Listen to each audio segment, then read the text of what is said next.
Telecoms giant BT has come out with news this morning on earnings. It was a trading update, so it's not a full profit and loss, but nonetheless it gives a good insight into how things have been performing. And in fact, the initial reaction was negative in the markets this morning. Let's take a look at the numbers as they came through.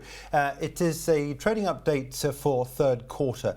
It said the pre-tax profit was down 15% to 1.3 billion. Now, total revenue falling 3% to 5.2 billion. These were third quarter figures. If you look at the 9-month figures, we saw total revenue down just 1%. Now, the negative is, of course, it means that the third quarter, the negativity picked up, as you can see there. But since then, we've seen some interesting quotes coming through, which has given rise to a gain in the stock. Initially, we saw this stock down around about 2 or 3% on the markets this morning. Then came this rebound. We're currently up 5.3%. There's been an interesting article in the Financial Times with an interview that's been given by Philip Jansen, the chief executive of BT, saying that the telecoms group has turned its broadband network into what he says is an unstoppable machine that will ultimately, he said, end in tears for many of its fibre competitors. He's asking the question, why do you need more than one national network? And he says that BT's Openreach is so well placed, having laid fibre to so many premises already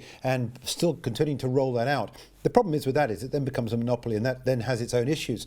But at the moment, at least, you can see BT has seen its stock up on the session, and indeed it's right up against this line of resistance at 132.6. Now, if you get a break of that and a candle close beyond the 132.6, you can see then there's not an awful lot then stopping up to this line up here at 147.6, which then coincides with the 200-day moving average, which itself is a little bit of a headwind in any direction of trade on the way up. So you can see at the moment that BT has succeeded in managing to eke out gains today, and they're fairly good gains in the context of what is overall a small drop on the FTSE 100.